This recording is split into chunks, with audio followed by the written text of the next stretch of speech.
Welcome to the Real Advisor Podcast. TRAP. Trap.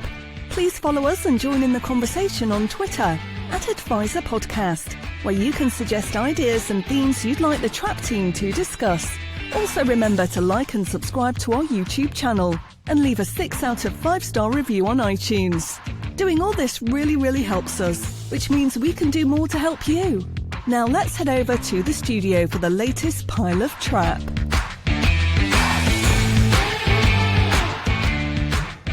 Yes, indeed, dear Trappist. Welcome back to the latest part of Trap, the Real Advisor Podcast, TRAP. My name is Nick Lincoln, and joining me as ever in the digital studio of doom are the three other horsemen of the apocalypse, the Trap Pack, Alan Smith, Andy Hart, and Carl Widger. Now, gentlemen, this is going out, well, just before Christmas Eve, isn't it? We're right in that Christmas period now where families are already thinking about killing each other, and all the joy that comes with that. And we've got a Christmas special for our dear listeners, for our dear Trappists today. We're very conscious that we've had a great fun with Trap. We're now to episode 9. The response has been brilliant, and we've had loads of people firing in questions. And given that this show is always a show for you, by you, and shaped by you as much as it's shaped by us, I think it's time that we give those questions the time they deserve. So without any further ado, with our Christmas special, we are going to launch straight into answering some questions from our beloved Trap audience. And the first one is from Matt Aitchison, who's on Twitter as @Matt_Aitchison, and one of the good guys. I know Matt. I think some of us in the group would know Matt, if not all of us.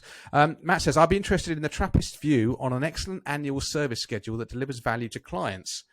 Linked to that, the ideal team structure, either staff or outsourced, to deliver that service. Wow. Well, I'll have a first stab at this.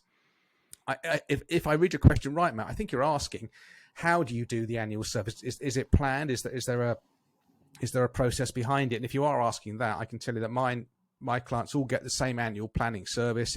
I'm very, very much about a process-driven business. Every client gets the same touch points throughout the year in terms of the annual planning process.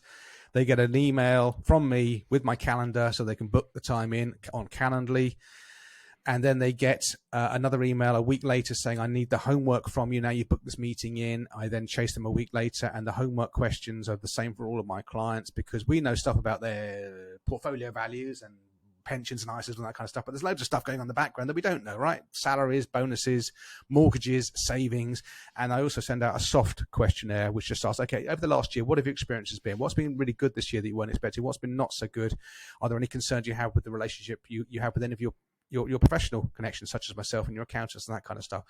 And I get that back in. And if the clients don't get it back in, we don't have the annual planning meeting. They generally get it back in. I try and make it as easy as possible. When that comes back in, we prepare the lifetime cash flow forecast or update it. And then we do the meeting. The meeting is done. I send the clients a link to a Dropbox folder. In the Dropbox folder is everything they've sent to me prior to the meeting, all their homework, all the emails around the meeting, and a copy of the audio and the visual from the meeting and a transcript. Ultra transparent, right? I want that in 20 years' time, I got with each of my clients a 20-year history of every interaction I've had with them through the annual planning meetings, all recorded. Nothing evasive. It's just bang, there it is, transparency. And that's my process, and that's what I stick to. Unless you guys have got something to add to that. He did ask, link to that, the ideal team structure. I can't really talk about that. Maybe if somebody wants to talk about the ideal team structure, I've definitely outsourced. I can jump in just quickly on that. Okay. And what's interesting, Nick, is yours is a very simple process. Simple wins. And I think the more and more I hear other people talking about it, and some people like to complicate things and make it just have a lot more moving parts. Yours is just very simple, repeatable, scalable. You could do that for X number of clients. So I think you answered that perfectly well. And I think I learned something from it. Okay, that's lovely. Well, on the team, we've tried different methods. I'm not sure what Matt's setup is. We've adopted, and I think Carl does the same, what we call a pod model. We have a sort of lead financial planner. We have what we call an associate, which in other name is a paraplanner, and we have an administrator. And that is a unit, that is a team that does everything that looks after a book of business and a number of clients. that model is infinitely scalable. You can have any number of pods you want in your business, but it's sort of self-contained. In our business, they kind of run their own P&L. They know the profitability. They know what they're supposed to do. They know how to grow their own pod. They write their own business plan. And then we've got central services, which is operational stuff about running the office, keeping the whole thing ticking over, and marketing. And then me doing whatever I do. So that's our model, basically a unit of 3 to deliver the work, both the the preparation, the planning meetings, and onboarding new clients. Okay, that's great. I think we've given that a good. Okay, quick then. Far away, go. I was just going to say I run the same pod but outsourced. So it's me, outsourced power planner, outsourced admin, and it works very well. But the same pod structure as Alan mentioned. Great, I say to my clients, stuff. I'm the main point of contact. Every job comes through me. I then allocate it out and then come back to you with an answer. I know other firms run a different type of system, but yeah, I prefer that system on the professionals I use. Next question. Okay. Next question was from Dan Weston, who's a good friend of the Trap Pack. Dan, your question's about fees. We will be answering that in a future question, in a future episode in 2023. So we're not ignoring you, but we will come on to that. The next question is from Matt Tunbridge at Matt_Tumbers. Great podcast, especially the sound effects. Can you discuss risk profiling, perhaps how to create one that works? Or at least how to get better results from them. Again, I'm conscious I'm answering these first few ones. The other guys will chip in. You can't really create one that works. I have a risk profiling, a mumbo jumbo questionnaire to flush out the weirdos, and it works in that sense. But if you think a series of questions that people don't understand and don't know how to answer, it's going to work ever. It's not. Again, it's the big thing. Risk. It's how you frame risk. The most adventurous fund is not adventurous. It's the safest fund over 30 years. The biggest risk to you is having your cash destroyed by inflation. But nobody outside of the people who enjoy this podcast really talk like that. So risk questionnaires, just have a few questions to make sure you're not dealing with a complete, innumerate lunatic. And that's their only purpose. Anyone else got anything to add to that? If you're not quick, we're going to move on. That's lovely. Thank you very much. Right, Les Conway, again, I'll deal with this. Can we have a guest? He says. Les Conway, who's on Twitter as Essentially Limited, perhaps every 4-6 episodes, introduce a guest for you to quiz, challenge from both inside and outside the advice world. Maybe we will do Les in the future, but to be honest, it's like herding cats, getting the 4 of us together and not killing each other. What we might do at some stage, God forbid, if we'll have a live trap event, I think that'd be really good. And then maybe we'll have some interaction with other human beings who like the show, and we'll do it that way. Okay with that, guys? Okay. No one is yet killing me.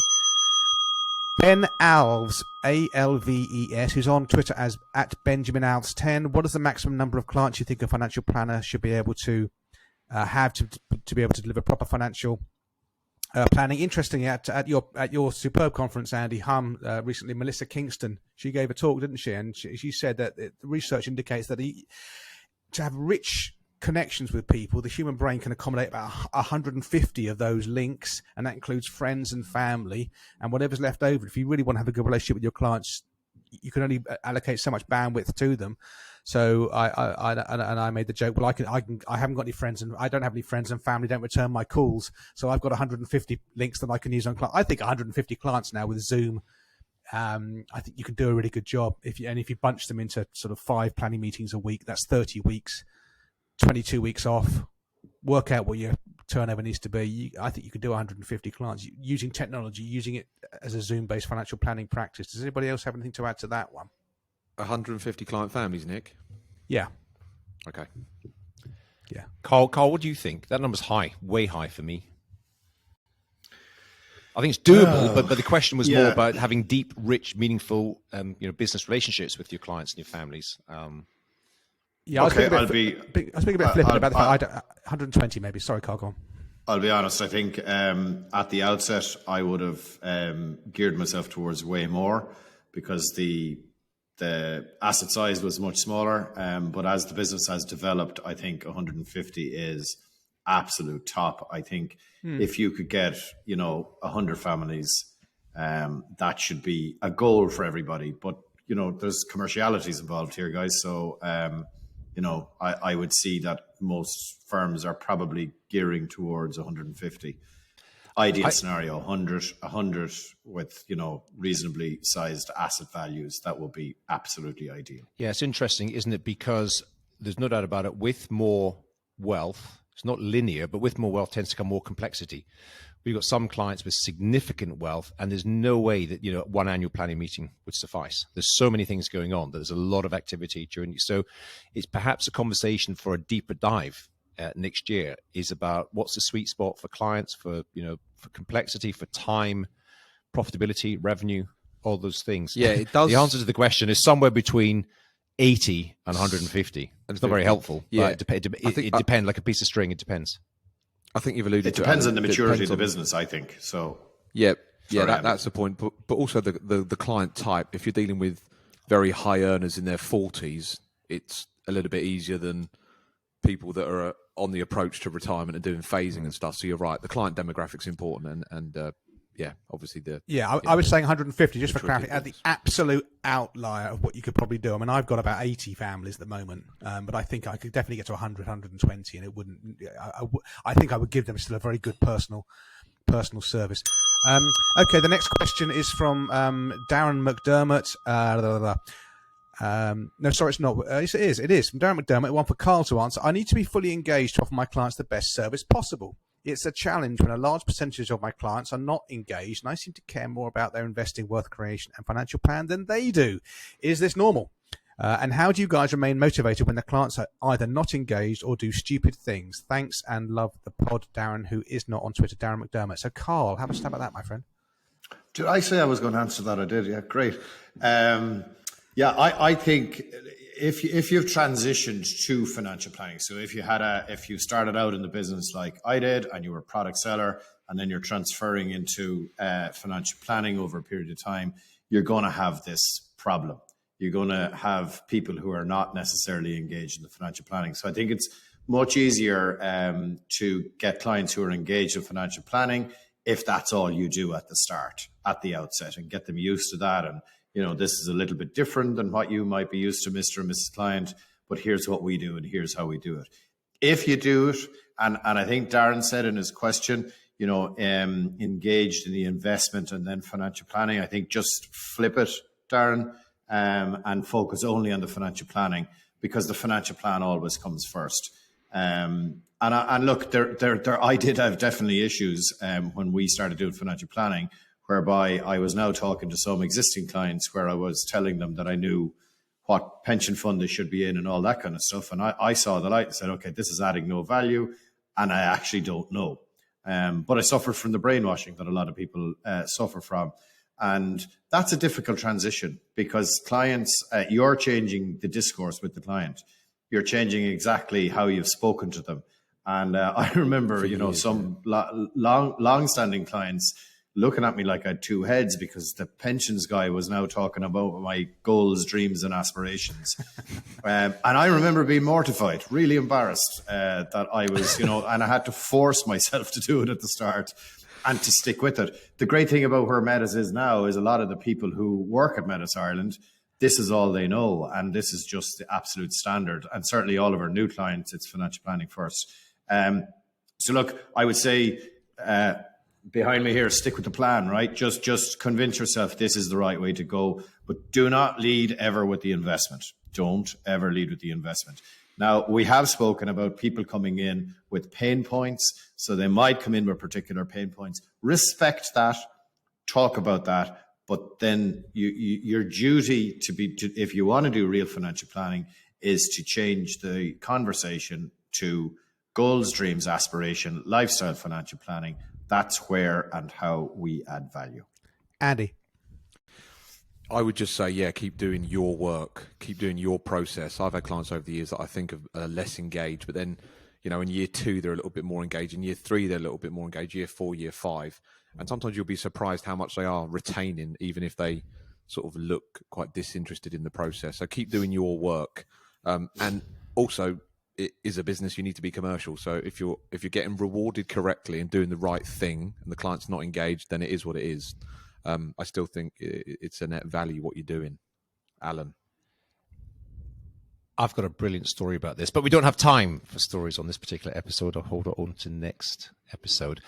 All I would say was priming helps. How do you prime your prospective client to get used to this stuff? I'm a great believer in gifting things. So books, loads of books. I would simply say the famous Paul Armstrong book called Enough. You send that to a prospective client, hard copy in advance, or hand it to them at an early coffee meeting or something. Just say, it will literally take you 2 hours to read it at most. Get your head around it, Mr. and Mrs. Prospective Client, because this kind of explains pretty much what we do. If you read that and come to the end of that, reading that book and say, oh, this is absolutely not for me, then there's no point in engaging, because that is what we do. We deliver this service, which is articulated through that book. So that can help.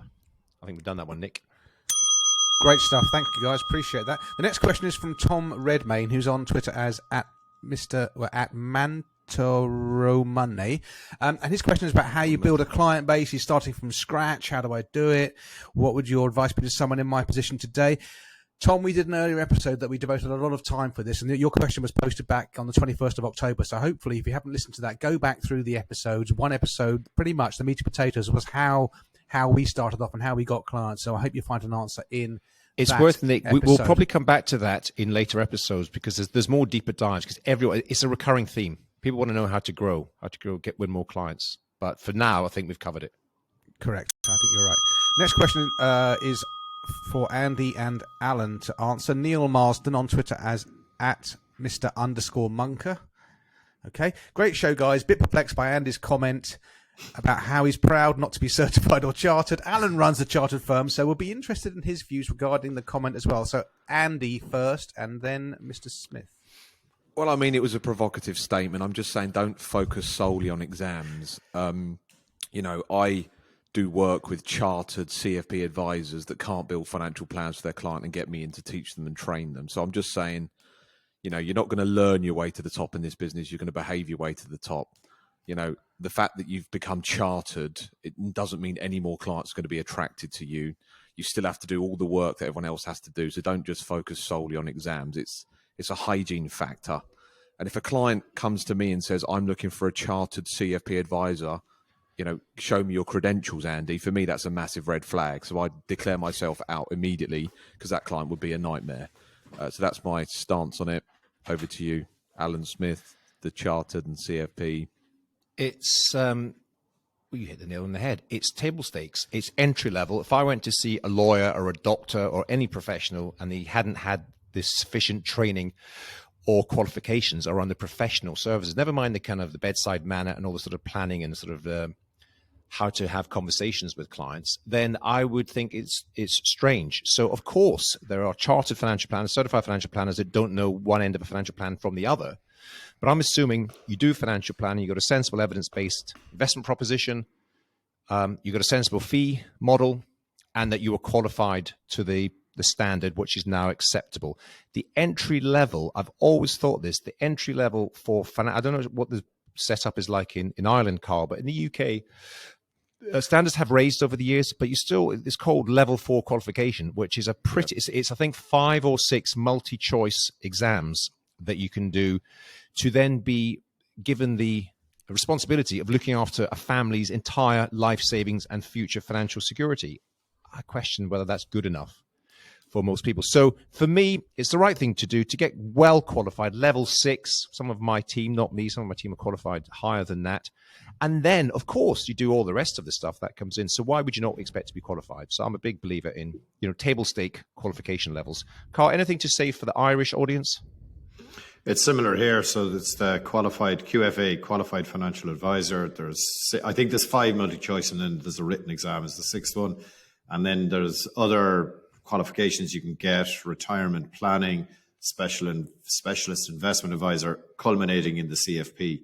So interestingly, I'm not qualified CFP. And the reason I'm saying that is because I had a pick your brains coffee with a Trappist in Dublin recently. And when I said, no, I don't have CFP, he went, oh, you kept that quiet. Like it's something that I should be keeping quiet. I haven't done it. We have a whole bunch of them in Metis, and a whole bunch more training to be CFPs. So I'm very confident we have the expertise in house. I don't know what chartered means because we don't have that here. But yeah, I think it's you got to have the in-house expertise, and after that, it's can you deliver real financial planning? But It's as a firm of chartered. It's by no means the be all and end all. Absolutely not. To me, it's a range of things that you ought to do. Just it's ticking the right boxes. Yeah, 100%. I love that phrase. Right, you can't learn your way to being a brilliant financial planner. You got to behave your way to doing it. I love that. But at the same time, you need as Alan said, you need the entry level qualifications. And for us as a firm, we have them and more. So that's my view on it. I think the 5 exams are quite a barrier, Alan. You're not just going to blasé walk yourself through that. That's going to be a lot of studying, a lot of going through, and then obviously you're at a firm. Really. You're then going to be at a to the firm. Complexity. You're then going to be at a firm, and then you have to spend a couple of years in your apprenticeship stage. So it's going to take you many years before you're totally in control of the client's, life savings and future financial success. And if I'm going to take a bit more of a philosophical view of this, if you've read the book Sapiens, I mean, all of this stuff is just made up stories that we tell ourselves. The whole university system, the whole chartered system. It's just stories we tell ourselves, and someone's invented this stuff at some point. It's marketing people. It's just demonstration of credentials. That's all it is. And there's always lawyers that steal clients' money. There's always brain surgeons that do the wrong things. It's demonstrating credentials. It shows to your audience, your customers, that you've gone the extra mile. That's all we would say. So I think we've probably done it. It's a matter of choice. I think to answer the original question, what your comments were was slightly tongue in cheek to say. You take it as a badge of honor not to be slightly tongue-in-cheek. Well, no. Okay. Let's move on from this. Okay, right. The next question is from Mark B. And this is one for Andy. This is a long question. So what impact do you think the evolution of employee benefit services is likely to have on individual financial advice? Strikes me that there is now the opportunity for EB firms to provide very good group pension schemes, and with workplaces focusing more on well-being, and with that financial well-being, surely there is a scope for some of these companies to take business away from traditional advisors without an EB presence. Perhaps not clients with an existing advisor relationship, but certainly those too young or not wealthy enough. Andy, you volunteer for that one. Crack on, my friend. Well, I think there's a massive opportunity to add so many more extra services for workplace everything. At the moment, we have pensions being taken from your salary. It's seamless, no friction. You can tweak and change. We're going to have workplace investments, workplace ISAs. There's going to be incentives around mortgages. Insurances is going to get better and better. I think they're perfectly positioned for a lot of disruption in this space, which will play into our hands of employees will become even less attractive as clients because they've just got so much stuff sorted out at work, even though we can, hold their hand through the options and stuff. It will just mean that we focus more on the the business owner as a client or the retirees or whatever. So I think there's going to be a lot of good innovation coming into workplace options, menu systems. You join the new employer and you got 2 tick boxes. What percentage of your salary do you want to go into the pension? What percentage of your salary do you want to go into the investment and ISA? And these are sort of 6-figure tick boxes. When you join, you've got high expectations of doing the right thing, at that time in the cold light of day in that, initiation meeting. So I think there's going to be a lot of innovation in employee benefits. There's going to be a lot of exciting stuff. I think we're at employee benefits 1.0 at the moment. I don't know the space well enough, but I think there's going to be some good stuff coming along the line. I agree with that, and I don't think they're necessarily going to steal the traditional financial planner's lunch. They're going to make a bigger market. They're going to make it more visible, and as you say, all the nudges that an employer can provide. I read something recently that said, I think under 8% of the adult UK population took and paid for financial advice in the last 12 months, which leaves a market of potentially 92%, of which a smaller amount, but nevertheless a pretty significant number, would benefit from some sort of financial advice, be it technologically driven, as opposed to necessarily always face to face, use of video and so on. So I think it's a huge positive if more and more people learned. Going back to what we discussed on the last episode, I think education, making decisions, informed decisions, use of video, short form content, all that stuff via your employer is all to the good. I don't necessarily think they're going to come in and sort of take all the business away from traditional financial planning companies. Sorry, just final point for anyone else who wants to chip in. I think they'll also get financial advisors, experts to come in and present to teams. So there'll be more education at work, which is a whole part of the whole well-being thing, financial well-being and all the other stuff that they'll be doing as well. So yeah, I think employees are well placed. It might be a bit of a distraction. Sorry, go on, Carl. Sorry, there's a platform from the States called Brightplan, I think, and this is the space that they're trying to get into. And I know that they're talking to one or two firms in the UK. So this is a massive area of opportunity, and work has already started there. Yeah. Okay, Faith Liversedge, who's on Twitter as @FaithLiversedge. This is a question for myself and Andy. It'll be, I think, quite quick. Thought: if you don't like being lectured by non-practitioners, how are you going to get speakers to all those conferences? I'll quickly go, and Andy, it's more your area. I don't like being.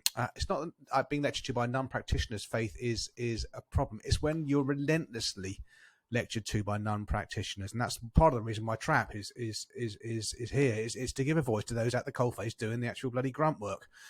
I think some non-practitioners, some consultants are excellent, but I do not want to go to any conference where they are in the majority. So I'm not, and if they're good and they're interesting, by all means, have people who don't give the advice, but the balance needs to be reset. Andy.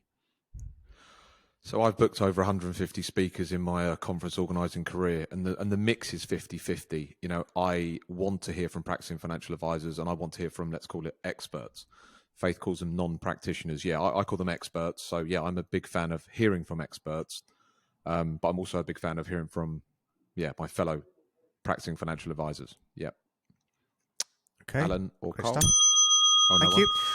We're going on. No, we're not offering this out each time. We just said that at the start. If you'd paid attention. Amgay, I don't know his pronounce his name. Is at Alpha Mother Golf Hero Alpha Amgay. Indigo. Amgay, thank you. Really enjoying the content again, guys. I find this podcast really valuable. I have a very practical question in terms of your client meetings. When having a deep and meaningful conversation, how do you note take in a format so you're right back in the room with them a year later? Yeah, it's a really good point. I think if you're in a meeting with and I'll take this one if that's okay, and you can chip in if you need to. So you're in a meeting with a client, right? Deep, meaningful relationships. You're paying attention. You've got lots of eye contact. You're really struggling. You're saying to yourself, just keep your mouth shut. Listen really hard. Give these people a damn good listening to. And then you're writing down. I think it takes away. I think you're doing that, and maybe you're not as engaged within the body language. So I use something called Otter. Okay, I'm sure it's not new to people listening to this.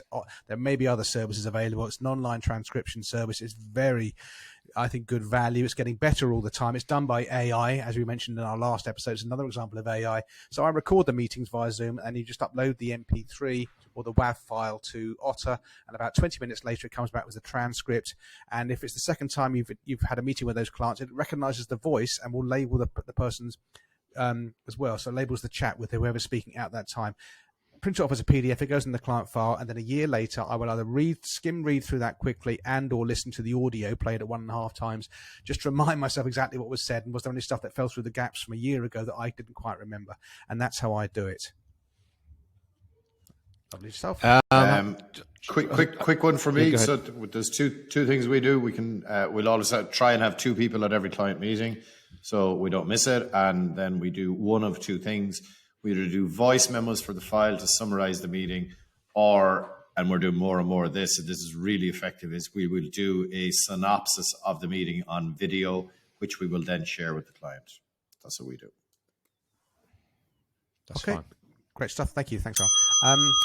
So the next question is one for Carl. Again, it might be that we refer to a previous episode or we do a deep dive again in the new year. So James P., who's on Twitter as jpotter5. Hi, guys. I love the show. My question is, I'm a new advisor currently building my client bank. How did you all do it? And with your experience, is there anything you would now do differently? Carl, how do you want to play that? I did put my name against this one because this is easy. I think it's episode 1 where we spoke about how we got out there and we kind of had a framework of 2 ways of doing it, which is going out, pressing the flesh, and then also creating the content. So I think if you can do both of those, I think, that's the best way to do it. But I think, Alan, it's kind of very similar to the question earlier on. Yeah.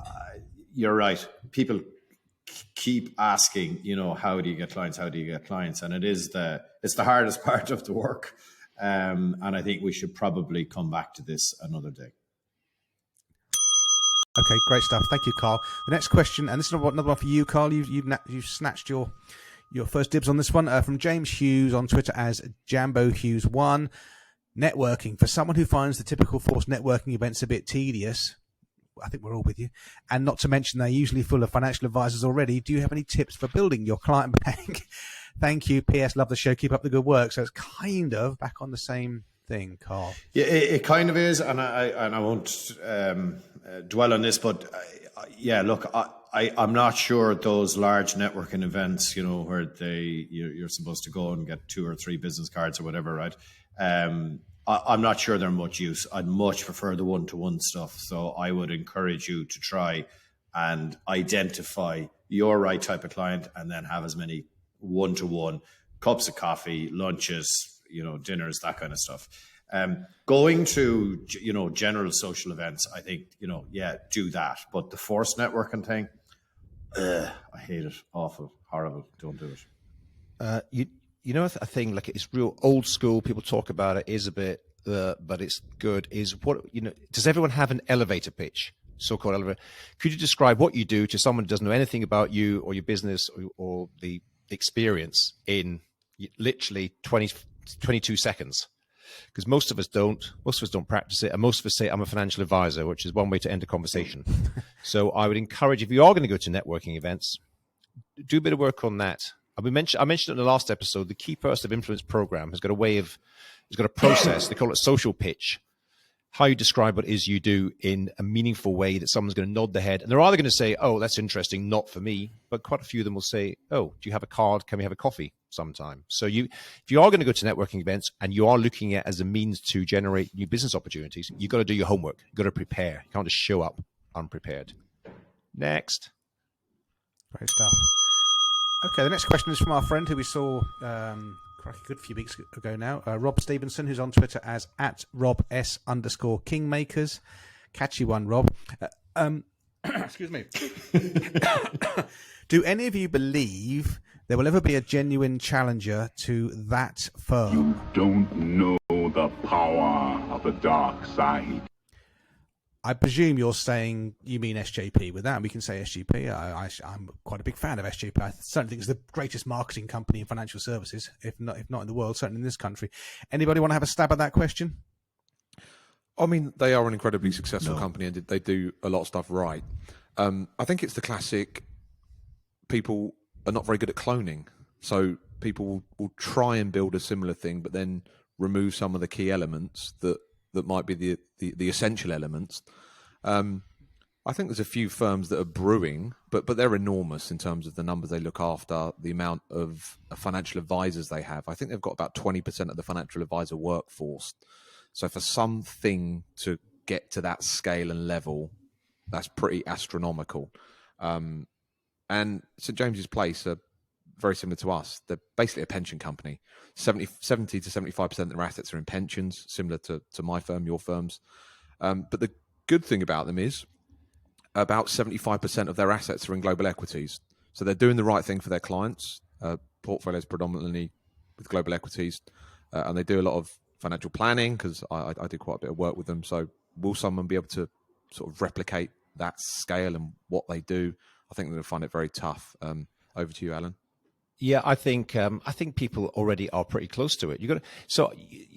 People often say St. James's Place's marketing 20% is of the fantastic. workforce, Alan. I don't think it is that great. St. James's Place as a brand, they get some of the things right, but what they get right is their business model. It's effectively a franchise model, don't they? So they rely upon, they do all sort of, they provide a lot of centralized services for people, but got a very static pricing model. It is effectively an old school commission model that we all know about, and with exit penalties and all that sort of thing. But they've got a very good business model that attracts and retains, kind of business operators, entrepreneurial financial advisors. And that works well. Now, again, I don't want to go to a deep dive about lots of different brands, but I mean, someone like Quilter, they're on the way to doing that. Some of the very big, what are now rebranded as Evelyn or Evelyn Partners, they're at significant scale. They're multi-tens of billions. I think SGP, last time I looked, were 120 billion assets under management. A lot more than that. There are people that are getting close, but the question is, do you really want to be? I mean, I know Rob well. Rob's ultimate question really here is, could there be an at-scale, real financial planning company that does, proper financial planning, sensible investment processes, behavioral coaching? I think that is a long way off. I think that is much harder to scale than a traditional kind of. I mean, SGP are like an industrial asset gathering machine. And most of us are not that and never will be. I have no aspirations, frankly, to be that. So will there be other brands and companies that get the same size? Maybe some of the names I've mentioned. Will there be ones that have the same sort of ethos and approach that the four of us have? I think unlikely. I don't think that's going to happen. I think there's a cultural mismatch. Yeah. And I think that's kind of the point, isn't it? That really, that's not our competition. We do something totally differently. I think I'd be more interested to see where SJP see themselves in 10 years' time. So are they talking internally about, do we do this financial planning thing? And Very much and will so. we see? Yeah. So therefore, how do we need to, protect our own brands from the big guys coming in saying they're going to do this kind of stuff? And, but they haven't come to Ireland because they heard about Metas Ireland and they said, no, we're not going there. And they ran away. Pedro. Excellent. I mean, I'll just quickly close. It's a bit like Hargreaves Lansdowne. SJP, people think, they've only been around the last 5-10. SJP goes back to J. Rothschild Assurance and Mark Weinberg. I mean, this thing has taken decades to get to where it is today, to become this behemoth size. And they have thought it, and they've made every mistake in the book along the way. And to allude to Andy's point, and this is not an original thought. I think it was Paul Armstrong once said this. I would rather go to an SJP advisor who did full fat financial planning than go to an IFA with every chartered and certified credential under the roof who didn't do it.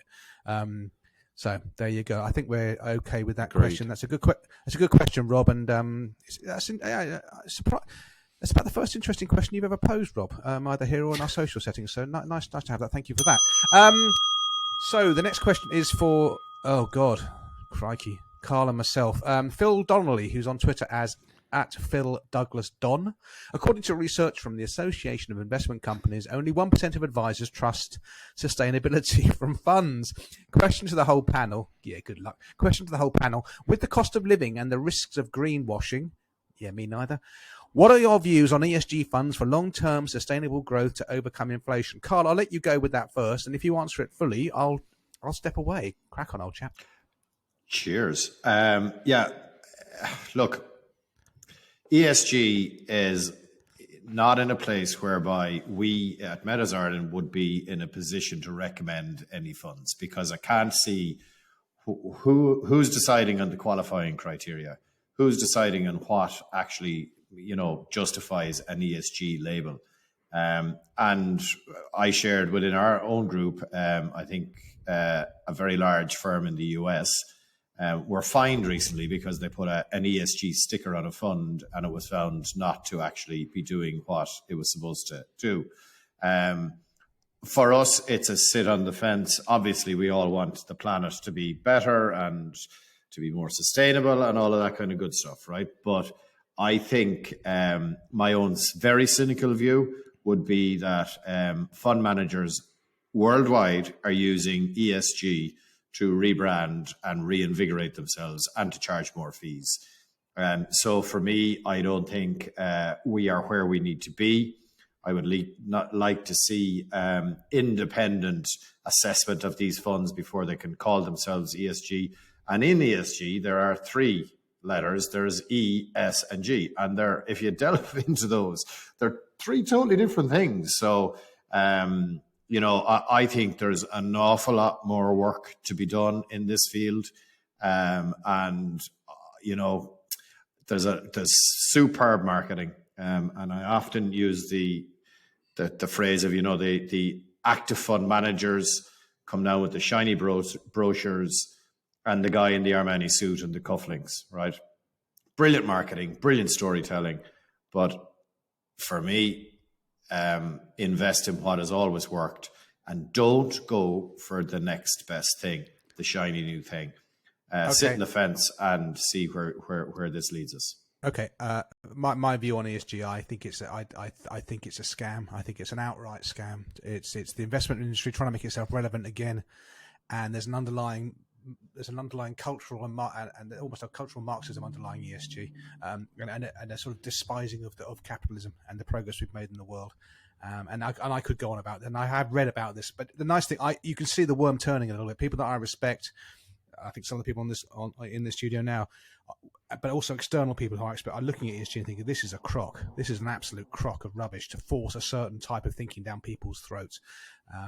In terms of, ESG funds will overcome inflation because as long as they're invested in equities, but they certainly won't outperform the average equity fund or the S&P 500. In fact, the evidence is in on that, and it's all to do with capital allocation and so forth. So, interesting question, Philip. But let's move on. Demetrius Nurse, Demi Nurse, has asked a question. He's not left his Twitter handle, but he's left his mobile, which is, I won't give it out really, but you have left your mobile, which is very kind of you, Demi. I used to call on Demi and his brother Julian Nurse. They had a practice in Palmer's Green, or Palmer's Greek, as it's known colloquially. And I called on them in the late 90s, early 2000s. A couple of good guys. Hope you're both okay. Nice to hear from you, Demi. Demi asks, Demi, what's the panel's view on diversity and inclusion within UK financial services?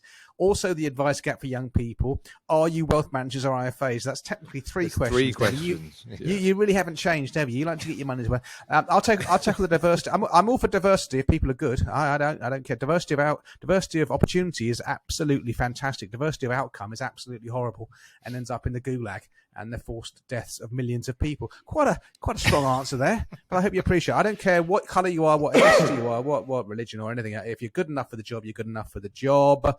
Anybody else want to add into that? He asked about the advice gap. He asked about wealth managers or IFAs. Anybody got any other thoughts on any of that? Advice gap. We related to, we sort of referred to it a little bit earlier on through employers. Employers will provide access to. I think technology will change a lot of things. The advice gap. There's some commercial realities that people early on in their sort of personal and financial journey, I would argue they haven't got the complexity anyway to need full fat financial planning if you're sort of 25-year-old getting underway in your career. But employers will increasingly play a role, technology will play a role, and there are some very interesting new kind of tech developments that should become available to help plug that particular advice gap. So I think, I think tech is the answer to that. Wealth managers or IFAs, that's a whole other conversation. Just on the advice gap, Alan, though, I think there is a lack of financial advisors coming through. I mean, there are certain, financial services degrees and other sort of apprenticeship style the numbers are training. Up year on year. Just specifically, the number of regulated advisors in the UK is up. I can't remember, 5% or something in the last 12 months. Okay. I'd like to see the data on that, but there'll be an incremental increase. But I think more and more people are going to need advice. Thousands of people are retiring every single day. We've got a. That's not the question. The question was advice gap for young people. Young people are not retiring. Young people need a different type of advice, different type of education, different type of planning. Well, no, process. It's a similar sort of thing, isn't it? We have a lack of financial advisors. Think about the question that Mr. Nurse is asking. Nick, will you? I'm going to get onto the. Andy, are you? Is that his final question? Are you a wealth manager or an IFA? I'm neither. I'm a financial advisor. Keep it simple. People want to put people in boxes. Keep it simple. People are looking for financial advisors. I'm a financial advisor. Okay, good stuff. Great. Thank you, guys. Next question is for Alan to answer. This is from Joe Froud, who's on Twitter as @JoeFroud FPFS, Foxtrot Papa, Foxtrot Sierra. Hi all, really enjoying the podcast. You're talking about all the things I hoped you would. Oh, sweet. My question is around life planning. Do you incorporate life planning into your planning processes? If so, I would love to know the different approaches that you use. If not, I'd love to hear why you choose not to. I'm trying to establish how deep I should go into this with my clients, if at all. Mr. Smith. Yeah, so this all depends what you mean by life planning. I think it's one of these other things which is an overused phrase, a bit like financial planning. My version of financial planning is different to some other people's, and certainly life planning is the same. I think in my firm and me personally, we've gone almost full circle on this, having read all the books, been on the courses, did the Kinder course some years ago, or certainly the short version of it, but read all the books, loved it on a personal basis. I think we went deep dive on this. We used to, have almost sort of philosophical, psychological conversations with clients, and clients didn't know what had hit them. What the hell are you talking about? I'm here to discuss my pension. So you find, in my experience, you find an equilibrium that kind of works for you. Because one thing that, I'll speak for myself, that I'm not qualified to do. If I sort of open a can of worms, if I ask some specific questions about a person's background, upbringing, childhood, I'm not sufficiently qualified to deal with what they might start talking about. I am not a psychologist or a therapist, anything like that. So this is back to the process or the thought around it's an art as much as the science. The science bit you can get and the sort of technical aspects of it. But being a coach, a mentor, and understanding that, you've got to just find your level that you are comfortable with, because it's all well and good asking a deep and meaningful question. It's dealing with the response that you get, because this is not a tick box approach.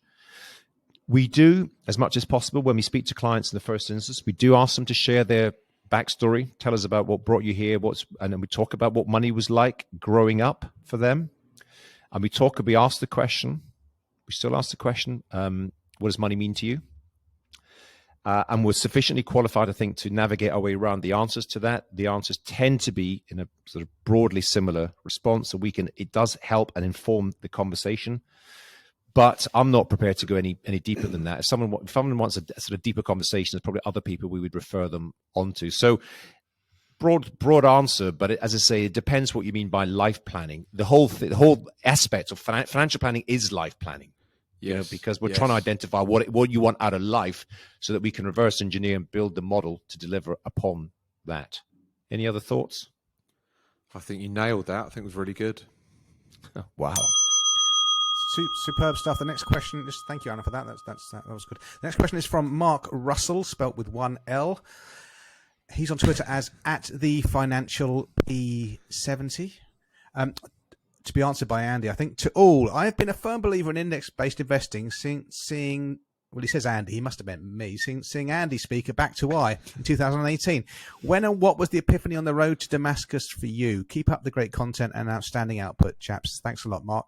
Andy, what was your road to Damascus moment when it comes to I was very fortunate. Index investing? I became a financial advisor, and for about 6 months into my financial advisor career, when I had no clients, wasn't really doing any work, I was randomly picking funds from the current firm that I was part of. And then I independently found DFA from, I think, speaking to other advisors. And then I went to see David Jones in the old DFA office in Down Street. Had no clients, had no clue what I was doing, but I luckily ended up in an influential guy's office. And he was saying things to me that made almost no sense, but I wanted to sort of research what he was telling me. And then I went on their course, and then I got exposed to Vanguard. Then Vanguard came to the UK. So that's been my intro to index investing. I've just sort of gone with the data, really. And thank God I've been able to turn off the active management noise in my life, because I can then focus on all the other stuff that we've got to focus on: clients, financial planning, building a business, marketing. Whereas if I had to every month or quarter look at a load of random funds and then work out what raindrops got to the bottom of the window pane before the last one and jiggle everything around, it'll be an absolute nightmare. So I'm so pleased I found index investing, and all is good. Over to you. Yeah, I call it asset class investing. Over to you, Nick. I think that's a really good. For the four of us, we all use passive funds and have done for a good number of years now. Just think of the amount of time and stress that we haven't had to go through. There's the fund managers and the used to go to seminars and seminars all day and like listen monthly to investment presentations reports and read all this stuff. Like, all that is to add no extra value to your clients. To add no extra value to your clients. To detract, to extract wealth. Incredible stuff. Carl, did you have a Damascene moment with you? No, I've nothing to add on that. Okay, lovely. Thank you very much. Okay, the next one is from Louise H. Not Louise R, Alan, but Louise H. What do you find is the best way to record and store? You got it. It got there eventually, didn't it? It landed. What do you find is the best way to record and store clients' backgrounds, information, and soft facts that you wouldn't necessarily want to repeatedly put on client-facing documents? For example, clients who have suffered a bereavement or have an estranged family situation. That's a really good question. And Carl, you've chosen to have a stab at that, my friend. Okay. I think, look, that's about a couple of things. Number one, you can't underestimate the power of the relationship, right? So we spoke about how many relationships can you have, because if you're involved with your clients over a long period of time, you're just going to know this stuff, right? Now, I don't think that's really the question, right? So the question is, how do you store that stuff? So I suppose that's about having, a really good CRM system that you can put your data into. And then it is, we've covered it already, it's about how do you record stuff that has been discussed at the meetings. Now, bereavements or that kind of stuff, you're not going to put in client videos or whatever, but you do need to to make sure that that stuff is on the file, especially if, like Alan and myself, if you have a pod system going, so that the other people in the pod are absolutely aware and up to date with what's going on. Yeah, sure. So I think there's not like one perfect solution here, and I would just so encourage everybody just to, you know, make sure that you are having one person who is the face of those meetings and understanding the clients as best as they possibly can. That, like, question I'll always ask to our private client managers is, what's the client into? So what are the hobbies and all that kind of stuff? So like that's kind of super on a superficial level, but you need to start asking these questions and really, really, really get to know clients. Okay, that's excellent. Thank you very much. Well answered. Thank you. So moving on, the next question is from Tom K. Again, Tom's not on Twitter, so it's Tom K. What are your views on advisor training academies? We were kind of talking about this earlier. What are your views on advisor training academies offered by larger, commonly restricted firms that fast track newbies to level 4 within months? Yeah, Andy, you crack on with that, my friend. I think they're brilliant. I think they're filling the void, as I was mentioning earlier. I think we have a lack of new financial advisors coming through, even though Alan says that the numbers have slightly gone up. As I say, I think the more and more people that will need advice going forward, the bigger and bigger pension wealth that's going to be created. You know, we need more financial advisors. The one I know that does it is St James's Place again. Again, they're filling a void. St James's Place are very good at, the sort of phrase that comes to mind is from farm to fork. You know, so for them, they want to get new advisors in the early stages. They'll grow them as best they can and help them, you know, build mature businesses. They will then allow those advisors, once they're at a certain point, to sell their client banks down to new advisors. So again, they've got this whole ecosystem going on. So yeah, it starts from the training academies, if that's what he's referred to them as. So yeah, I'm a big fan of them. Interesting. There's a podcast that came out in early December. Early December for the Money Marketing Podcast, and they interviewed Andy Payne, who's the guy who runs the SJP Academy, and that's quite interesting. If you go back and search for that, it gives you an insight as to obviously they do it from a business interest. They want these advisors, and they want to get them when they're young, but it talks you through the process and what the pros and cons are and how they've got that academy to work. And you might correct me, but they even help them out with business plans and stuff like that. And they've got no clients, nothing going on. So it's a very serious professional structure and process. So yeah, a lot better than us just doing some random exams and then ringing up some random IFA in local town and sitting in their office for 3 years going, what on earth do these people do? You know, it's like... yeah. It's for process. Okay, that's great. Thank you, guys. The next question is from a chap called Daniel Arbiter, who's on Twitter as at Darbiter. And I actually know Daniel Arbiter. He was in the office, the firm in the office next door to me when I used to rent an office in Radlett. And he is a young IFA. He's just got his exams. He must be in his early 20s, mid-20s perhaps. Uber bright, nice guy. Dan, I hope you're still listening to the show. Your question was, I'll be interested to hear your thoughts on the advice gap. It seems to be an unpleasant truth in our profession that clients with an investable amount below 50 to 100 grand are simply not profitable enough to work with. When profitable clients, i.e. those with 100 grand or more to invest, represent such a tiny sliver of the country's population, how can we hope to provide quality financial advice to those with smaller sums? Is there anything that can be done to bridge the gap? And I'll have a quick stab at this, but it has kind of been...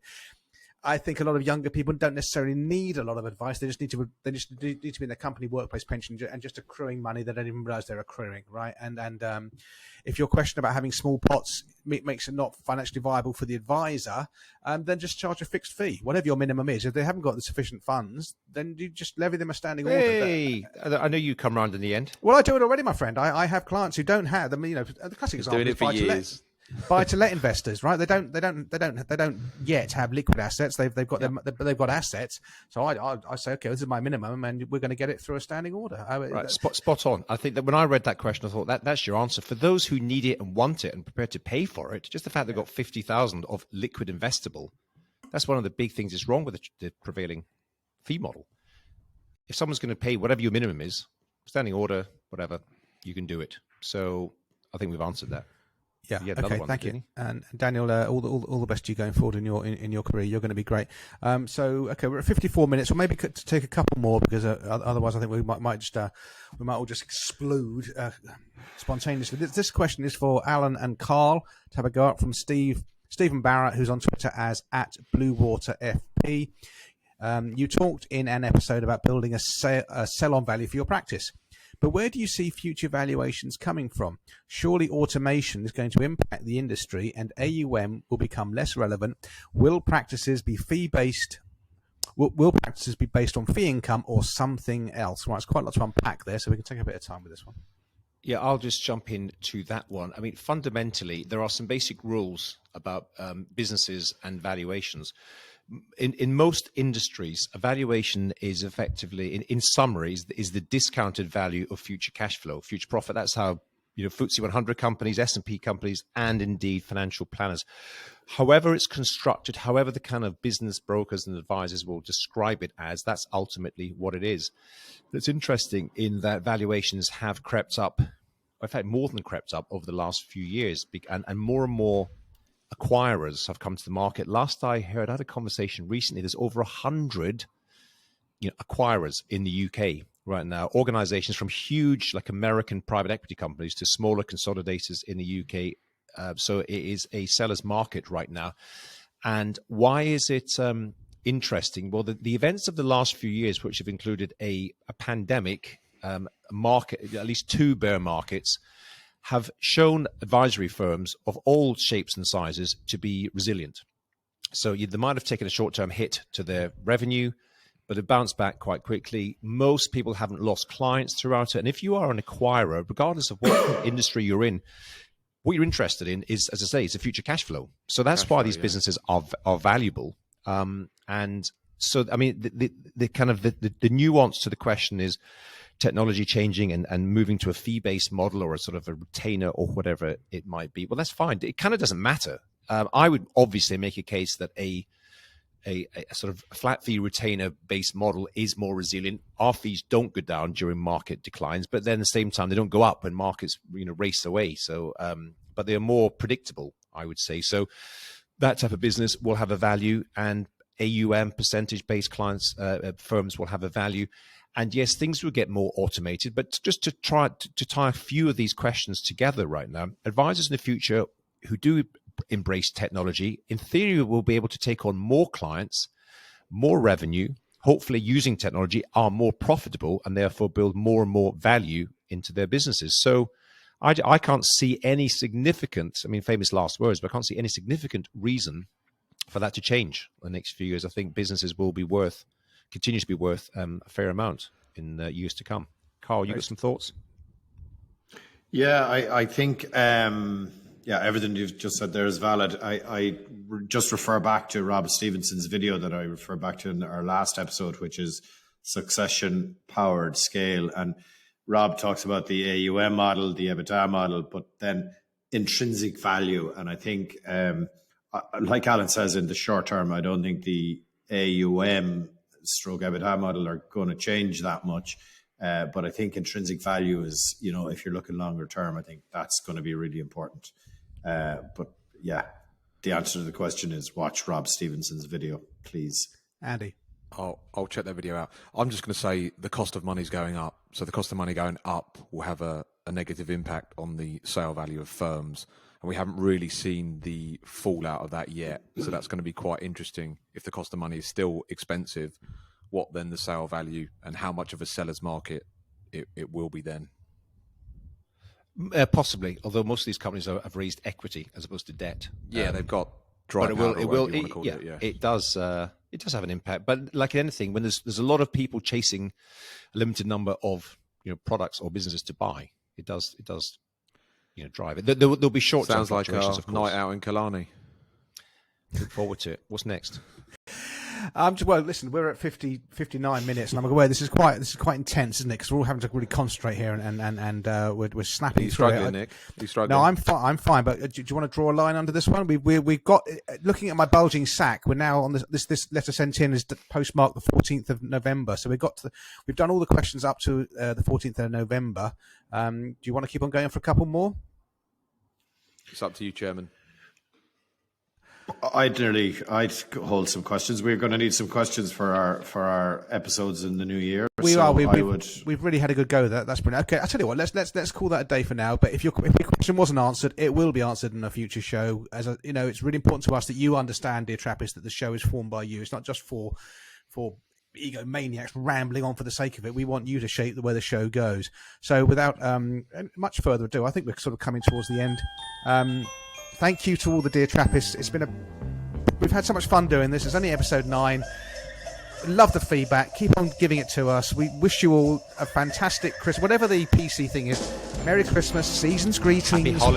Happy holidays, whatever you want to call it. We hope you have a good one. From the Trap team, wishing you all the best for now and a fantastic 2023, guys. And that applies to you guys in the studio as well. Thank you for your friendship.